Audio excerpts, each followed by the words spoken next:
Привет из Сингапура! С вами передача «Голубь мира», где разбираем крутые навыки, спрашиваем на английском, отвечаем на русском. Подтягивайте язык или смотрите перевод в тайм-кодах. Let's talk about speed counting and let's start with the definition. Speed counting or mental mathematics or mental maths, this is a way when you calculate huge digits in your brain. For this, you need an imagination. You should imagine, for example, pen and you're writing something with your hand, but without taking the pencil in real hand. And there are also a lot of formulas which will help you to make some calculation faster. For example, there are mushroom or romb or umbrella or anchor when you are multiplying two digits. And in terms of before we talk about the fundamentals, probably I do believe some of the viewers might be asking, why do we need in this, like in 21st century, still to do all of the speed countings when you have all of the machines doing the work for you?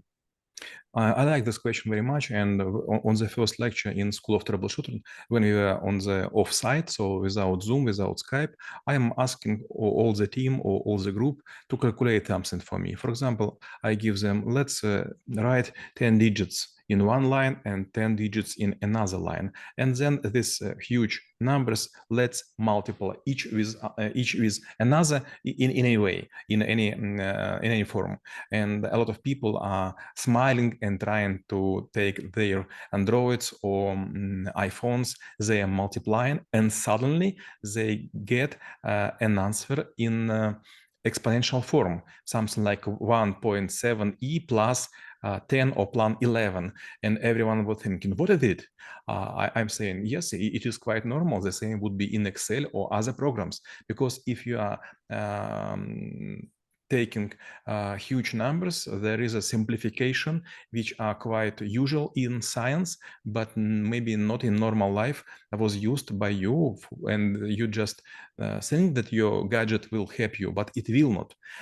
Then we will take the exercises and spend for like 40 minutes, and then we get an answer, and every digit is countable, and we make it without any use of the memory. We make it on the blackboard, or to be exact, on the whiteboard. And then everyone became sad, because everyone understand, okay, so power of our gadgets is overestimated. So I guess it also comes to this skill called risk, because at a certain point of time, you will have nothing but your brain in your hands. So you need to do something with it. And in most of the times, it's actually might be the crucial for your career, business, or relationships, or anything, or even life. So it's better to take it into the small backpack and carry with you. So what are the fundamentals of such skill? First, you already told that never count on the gadgets. Let me explain. There are a lot of situations when you should calculate in your brain. For example, it was a case I was diving close to the Great Barrier Reef in Australia, and we were facing the surface. It was like 10 meters to surface, and suddenly we realized that we couldn't go out of the water, because some of the maybe cruise ship take all the garbage for sure inefficiently in the water, and there is a lot of broken chairs and so on. And if we will try to dive, we could lose our equipment and maybe lose our life. And it was really astonishing. And I was remembering, stop, think, act. I was showing to my body, let's think, let's make calculation. And for sure, under the water, I have no gadget, I have no calculation. I saw my pressure count, I saw his pressure count, then I realized how big is the spot and where is the current, and I calculated the azimuth, which will most probably give us the best chance to stay alive.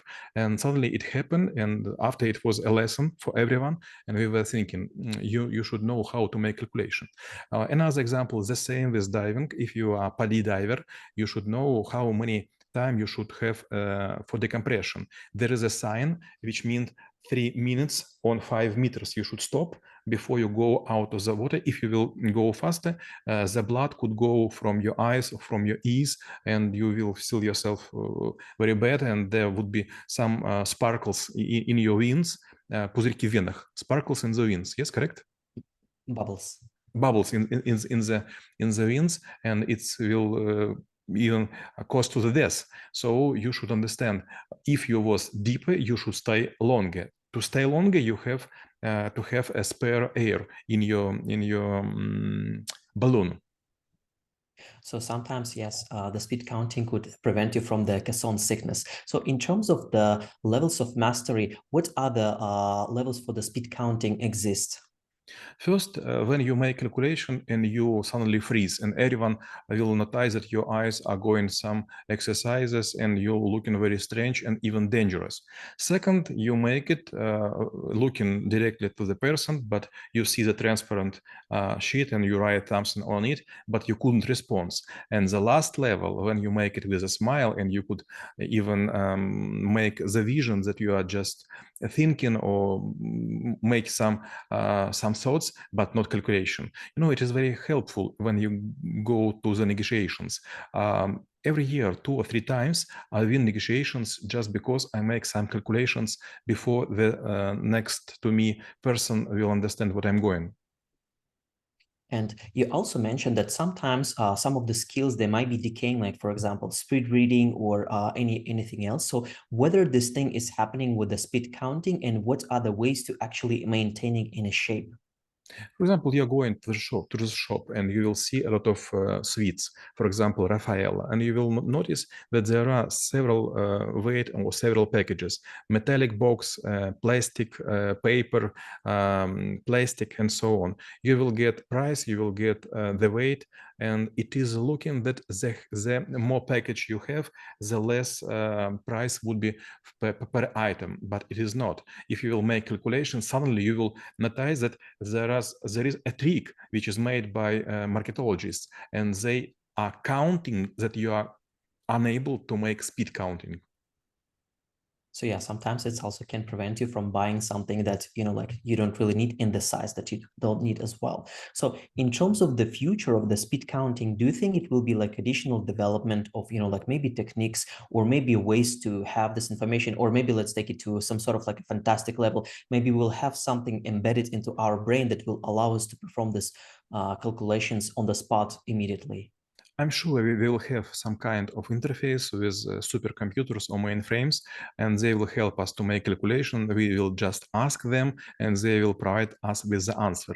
But there is also a danger. I remember some sci-fi novel, and one astronaut was sent to the planet, and he was well equipped, but suddenly all of his equipment were broken, and he couldn't gain the food, and he couldn't rely on his abilities, and suddenly he should understand how to use rare physics, rare chemics, and he found the way how to stay alive. But what if he wouldn't learn these subjects in the school well? The same would be with the speed calculating abilities. For example, if your brain power will limited, if, for example, this interface will broken, or if the answer would suspended for some time, what will you do? Yeah, somehow this novel reminds me of the Specialist of Ethics novel by Harry Harrison and Anscalandis. My last question will be how knowing about speed counting could help to make this world a better place.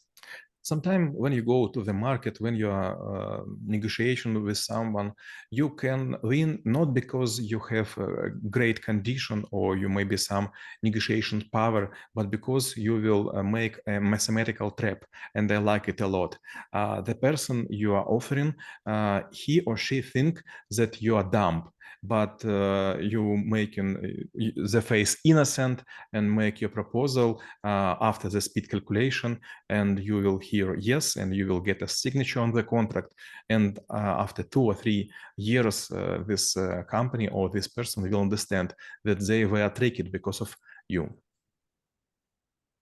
А мы рассмотрели навык скоросчет и чем он полезен именно вам. Всем мира.